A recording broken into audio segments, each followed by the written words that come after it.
CBI के जितने मुकदमे उन पर चल रहे हैं वो बंद हो जाएंगे। के कविता टीआरएस पार्टी की नेता अगर आज टीआरएस छोड़कर भारतीय जनता पार्टी ज्वाइन कर लेती हैं तो उन पर ईडी सीबीआई के जितने मुकदमे चल रहे हैं वो बंद हो जाएंगे। तेजस्वी यादव अगर आज आरजेडी छोड़कर भारतीय जनता पार्टी में शामिल हो जाते हैं तो उन पर भी ईडी सीबीआई के जितने मुकदमे चल रहे हैं वो बंद हो जाएंगे। और ये एक लंबी फहरिस्त है, एक बहुत लंबी लिस्ट है विपक्ष के उन नेताओं पे जिन पर ईडी सीबीआई के मुकदमे एक राजनीतिक साजिश के तहत दर्ज किए गए। अगर ये सारे नेता आज अपनी पार्टी छोड़कर भारतीय जनता पार्टी में शामिल होने के लिए, बीजेपी की सदस्यता ग्रहण करने के लिए मान जाएं तो इन पर जितने मुकदमे चल रहे हैं ईडी सीबीआई के वो सारे बंद हो जाएंगे। ये देश की सच्चाई है।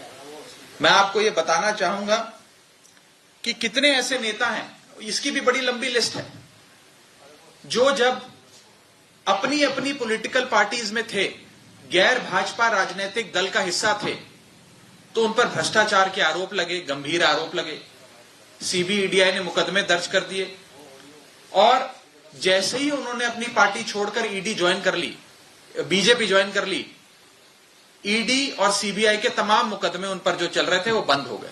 मैं आपको एग्जांपल्स देता हूं।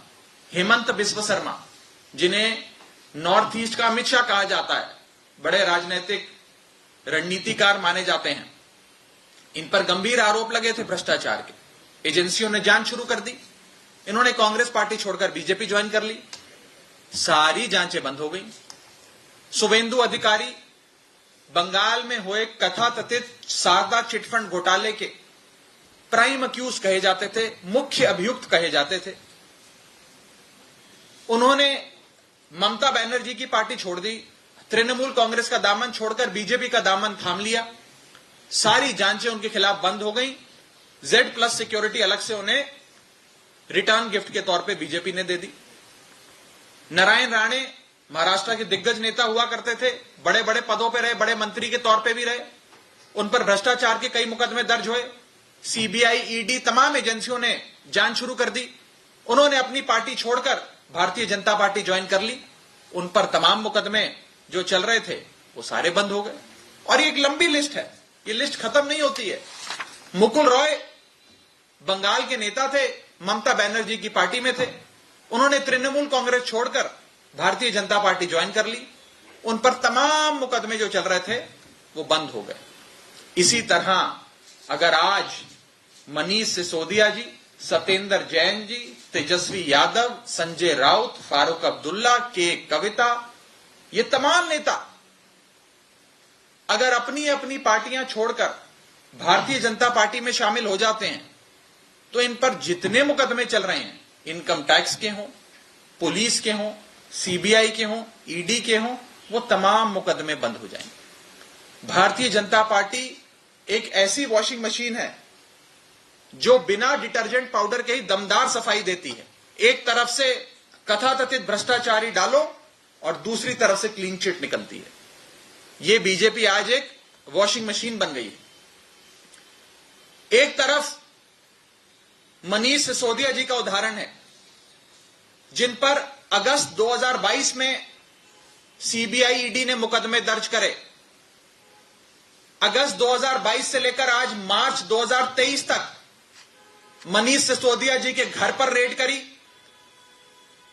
उनके पैतृक गांव पर रेड करी, उनकी जितनी संपत्ति है वो सारी खंगाल ली, उनके बैंक अकाउंट चेक किए, उनके बैंक के लॉकर चेक करे, उनके घर परिवार के जितने जेवरात हैं चेक करे। एक नया पैसा, जिम्मेदारी से कह रहा हूं, एक नया पैसा भारतीय जनता पार्टी की एजेंसियों को नहीं मिला। लेकिन फिर भी आज मनीष सिसोदिया जी को राजनीतिक कारणों के चलते ईडी और सीबीआई ने पकड़ के जेल में बंद कर दिया। और दूसरी ओर भारतीय जनता पार्टी के खुद के कर्नाटक के विधायक, आज से कुछ ही दिन पहले एक रेड में उनके घर पे 8 करोड़ रुपए नकद कैश मिला। Unaccounted ill gotten illegal wealth worth 8 crore rupees was recovered. क्या उनकी गिरफ्तारी हुई? कोई गिरफ्तारी नहीं हुई। क्या उन्हें जांच में बुलाया गया? कोई जांच में नहीं बुलाया गया।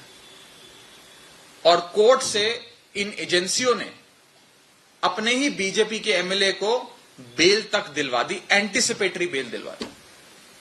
क्रिमिनल जस्टिस सिस्टम का इकलौता ऐसा उदाहरण है कि कैश की रिकवरी होने के बाद, रंगे हाथों पकड़े जाने के बाद, 8 करोड़ रुपए की नकद राशि के साथ पकड़े जाने के बाद उस इंसान को जेल में नहीं बंद किया जाता, उसे ईडी और सीबीआई कोर्ट से बेल दिलवाती है। उसके बाद उसका खूब स्वागत होता है, हजारों लोगों की जन समर्थन रैली करवाकर, जुलूस निकालकर, रोड शो निकालकर उस शख्स का अभिनंदन किया जाता है। क्या फर्क है मनीष सिसोदिया और इस एमएलए में? मनीष सिसोदिया साहब के घर पे एक नया पैसा, एक फूटी कौड़ी नहीं मिली, लेकिन बीजेपी के इस विधायक के पास 8 करोड़ रुपए मिले।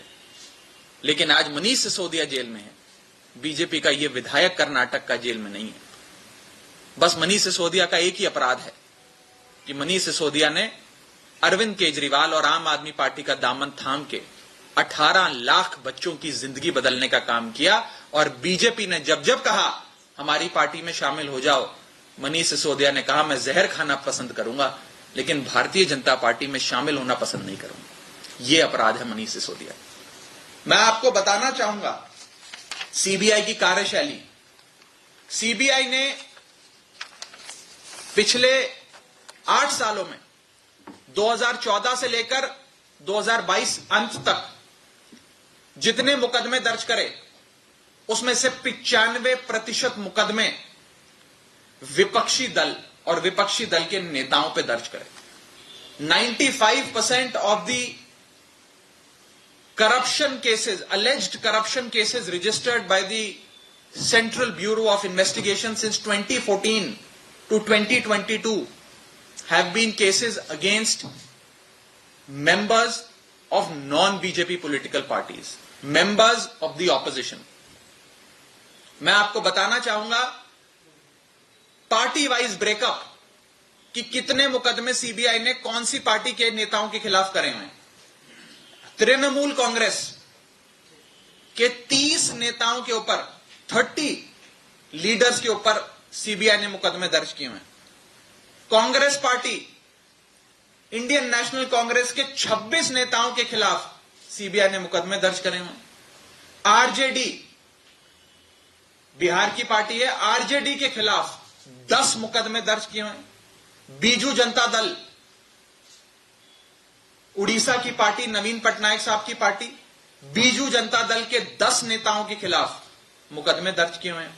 वाईएसआरसीपी, आंध्र प्रदेश की पार्टी, इनके खिलाफ 6 मुकदमे सीबीआई के दर्ज किए हुए हैं। बीएसपी, बहुजन समाजवादी पार्टी, इसके 5 नेताओं के खिलाफ सीबीआई ने मुकदमे दर्ज करे हैं। चंद्रबाबू नायडू की पार्टी, टीडीपी, उनके खिलाफ 5 मुकदमे सीबीआई ने दर्ज करे हैं। आम आदमी पार्टी, हमारी पार्टी, इसके खिलाफ 4 नेताओं के खिलाफ सीबीआई ने मुकदमे दर्ज करे। समाजवादी पार्टी, 4 नेताओं के खिलाफ सीबीआई के मुकदमे। एआईएडीएम के 4 नेताओं के खिलाफ सीबीआई के मुकदमे।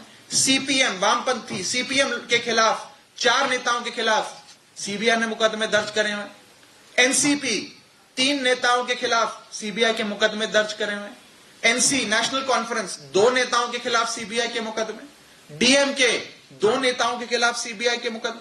पीडीपी, 1 नेता के खिलाफ सीबीआई का मुकदमा। टीआरएस, 2 नेताओं के खिलाफ सीबीआई के मुकदमे। यह सीबीआई की कार्यशैली है। इन एजेंसियों का ऐसा राजनीतिक प्रयोग तो आजाद भारत के इतिहास में आज तक नहीं हुआ। और मकसद एक है कि इस देश को विपक्ष मुक्त कर दो, इंडिया को ऑपोजिशन लेस कर दो और भारत के लोकतंत्र को एक तंत्र में बदल दो, तब्दील कर दो। Convert democracy into autocracy and make India an opposition less country. एक ही लक्ष्य है कि भारत देश में एक ही पार्टी हो और एक ही नेता हो और कोई गैर भाजपा पार्टी या गैर भाजपा नेता इस देश में सर उठाने की भी हिम्मत ना करे, एक एक नेता को पकड़ पकड़ के जेल में डालो, जेल में डालो। पार्टियों की दुकानों पर, पार्टियों की राजनीतिक जो कार्यशैली है, जो उनकी इलेक्शन लड़ने की क्षमताएं हैं, जैसे पार्टी चलती है, उस सब को खत्म करो, बर्बाद करो, और एक ही पार्टी इस देश में बचे, भारतीय जनता पार्टी। ये लोकतंत्र को एक तंत्र में बदलने की, तब्दील करने की भारतीय जनता पार्टी की कोशिश चल रही है। ये जितने नेताओं के नाम मैंने पढ़े, विपक्ष के नेताओं के, इन्हें बुलाकर बोला जाता है कि भारतीय जनता पार्टी ज्वाइन कर लो, अगर भारतीय जनता पार्टी में शामिल हो जाओगे तो आप पर कोई मुकदमा नहीं होगा, आपको बाइज्जत बरी कर दिया जाएगा, और अगर नहीं शामिल होगे तो पकड़ के जेल में डाल देंगे। जहां तक मनीष सिसोदिया जी का सवाल है, हमारे नेता मनीष जी का सवाल है, कल सीबीआई कोर्ट में मनीष सिसोदिया जी को बेल मिलने वाली थी। जितने भी उस मुकदमे में अभियुक्त थे, कथाकथित अभियुक्त, सबको बेल मिल गई। मनीष सिसोदिया जी को भी बेल मिलने वाली थी। कोर्ट ने फैसला सुरक्षित करने का और बेल देने का विचार बना लिया था, लेकिन मनीष सिसोदिया जी को बेल ना मिले, इसके चलते सीबीआई ने अपने वकील को ही पेश नहीं कहा, वकील को ही पेश नहीं किया, और वकील को कहा कि आप छुट्टी पे चले जाओ। वकील पेश नहीं हुआ, उसके चलते 11 दिन बाद की तारीख पड़ गई कि 11 दिन और आप सीबीआई की जेल, सीबीआई की कस्टडी में बिताइए। और यह कम था तो सीबीआई के साथ साथ ईडी ने भी मुकदमा दर्ज कर उन्हें गिरफ्तार करने का मन बना लिया। Same case, same facts, same सवाल, सेम जवाब, सेम सबूत, सेम रेड, बस कभी एक एजेंसी पकड़ लेती है, कभी दूसरी एजेंसी पकड़ लेती है। भारतीय जनता पार्टी इस देश में एजेंसी खेलकर विपक्ष को बर्बाद कर रही है, विपक्ष को खत्म कर रही है, और मकसद बड़ा साफ है कि इस देश को one nation, one party, one leader में तब्दील कर दिया जाए। इस देश में और कोई नेता ना बचे, और लोकतंत्र भारत देश का एक तंत्र में तब्दील किया जाए। जो सीबीआई कोर्ट में हम लोगों ने देखा कि सीबीआई ने कार्रवाई ना हो, बेल की कार्रवाई आगे ना बढ़े, मनीष सिसोदिया जी को बेल ना मिले, इसके चलते अपने वकील को ही पेश नहीं किया। यह साफ तौर पे यह दिखाता है कि ये एजेंसियां भारतीय जनता पार्टी के इशारों पे जो प्रोसेस ऑफ लॉ है उसे अब्यूज करना लग गई हैं। This is the classic text book example of abuse of process of law, कि बेल ना मिले इसके लिए वकील ही पेश ना करो, वकील पेश होगा नहीं, बहस होगी नहीं, कोर्ट कार्रवाई करेगा नहीं, तारीख पे तारीख पड़ेगी, और जो शख्स है जिसे जेल में बंद किया है वो जेल में सड़ता रहेगा। आम आदमी पार्टी इन जेलों से नहीं डरती, आम आदमी पार्टी इन एजेंसियों से भी नहीं डरती। एक संघर्ष से, आंदोलन की कोख से जन्मी पार्टी है आम आदमी पार्टी। इनकी जेलों से, मुकदमों से, ईडी से, सीबीआई से हमें डर नहीं लगता, बल्कि हमें तो याद आता है वो संघर्ष का समय जब देश को गोरे अंग्रेजों से आजादी दिलाने के लिए भारत देश के कितने स्वतंत्रता सेनानियों ने महीनों, सालों जेल में बिताए, अंग्रेजों की उस क्रूर हुकूमत से लड़ाई लड़ी और अंत में विजयी हुए। गोरे अंग्रेज चले गए, लेकिन आज इस देश पे काले अंग्रेजों का शासन है। आज मनीष सिसोदिया उसी स्वतंत्रता सेनानी के दिखाए गए नक्शे कदमों पे चलकर खुशी खुशी जेल गए। संघर्ष करेंगे, लड़ाई लड़ेंगे, और अंत में विजय सत्य की होगी, विजय अच्छाई की होगी, बुराई की हार होगी, विजय सत्य की होगी, असत्य की हार होगी, और अंत में जेल के ताले टूटेंगे, मनीष सिसोदिया छूटेंगे। आपका कोई सवाल हो तो आप पूछ सकते हैं। बीजेपी को आप काले अंग्रेज कह के रेफर कर रहे हैं? इस देश में अंग्रेजों के समय जो हुकूमत थी, जो भी आवाज बुलंद करता है सत्ता के खिलाफ उसे पकड़ के जेल में डाल दो। आज भी इस देश में ऐसा हो रहा है। जो बीजेपी के खिलाफ आवाज बुलंद करता है उसे पकड़ के जेल में डाल दो। मैंने आपको इतने विपक्ष के नेताओं के नाम लिए, इन पर मुकदमे होते हैं। भारतीय जनता पार्टी के विधायक के घर पे 8 करोड़ रुपए नकद कैश मिलता है, उसकी गिरफ्तारी नहीं होती है, उसे एजेंसियां छोड़ देती हैं, उससे मुंह फेर लेती हैं, कोर्ट में उसे बेल दिलवा देते हैं, रोड शो करवाकर उसे कोर्ट से बाइज्जत बरी करवाते हैं। क्या इस देश में 2 कानून हैं? क्या इस देश में 2 मापदंड हैं? भ्रष्टाचार, कथाकथित भ्रष्टाचार के मुकदमों में जांच करने की। लड़ाई भ्रष्टाचार के खिलाफ नहीं है, लड़ाई विपक्ष के खिलाफ है। The fight is not against corruption, the fight is against the opposition. Bharat को ऑपोजिशन मुक्त करो, विपक्ष मुक्त भारत बनाओ। एक भी नेता बचना ना पाए। कोई गली मोहल्ले में कोई गैर भाजपा का छोटा नेता, कोई गली मोहल्ले का भी गैर भाजपा या भाजपा का विरोध करता कोई गली का नेता भी ना बच पाए। सबको पकड़ के जेल में डालो। इस नीति के तहत भारतीय जनता पार्टी चल रही है। एक सवाल ये है, अभी मनीष सिसोदिया को एनफोर्समेंट डायरेक्टरेट ने अरेस्ट किया है, के कविता की क्वेश्चनिंग हो रही है और ये तर्क दिया जा रहा है ईडी के सोर्सेज के थ्रू कि एक साउथ ग्रुप था, एलिजेड साउथ ग्रुप था, साउथ कार्टेल था, जो लिंक था के कविता से और उनका कनेक्शन आपकी पार्टी से था इस पॉलिसी फॉर्मुलेशन के लिए। किसी भी इन्वेस्टिगेशन में आप डिटेल में जाना चाहते हैं तो मैं डिटेल में चला जाता हूं। किसी भी इन्वेस्टिगेशन की बेडरॉक पे बेसिस होता है रिकवरी। भ्रष्टाचार हुआ, कहते हैं 10,000 करोड़ का भ्रष्टाचार हो गया।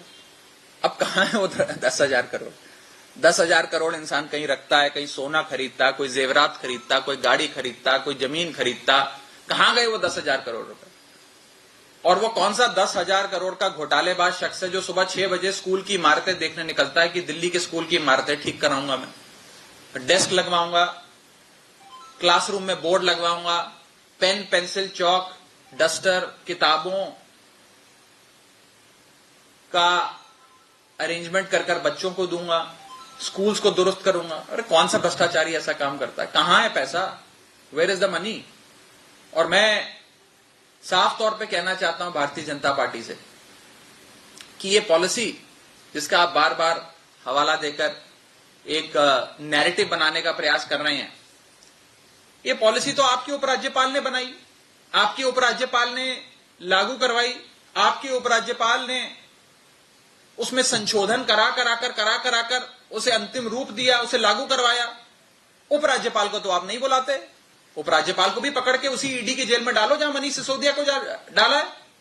उपराज्यपाल को नहीं पकड़ोगे, मनीष सिसोदिया को पकड़ के जेल में डाल दोगे। अति हो गई है। एक कहावत है, विनाश काले विपरीत बुद्धि। इसके अंग्रेजी अनुवाद है, those whom the God wants to destroy, he first makes them mad with power। आज ये दोनों कथन भारतीय जनता पार्टी पे लागू होते हैं। अति हो गई है इस देश में, गदर मचा दिया बीजेपी ने। सारे विपक्ष के नेताओं को पकड़ के जेल में डालो। लोकतंत्र ना बचने पाए हिंदुस्तान में, एक तंत्र में तब्दील कर दो। There should be no democracy, only autocracy. There should be one nation, one leader, one party. No non-BJP party should even exist in this country. That is the end goal, that is the objective.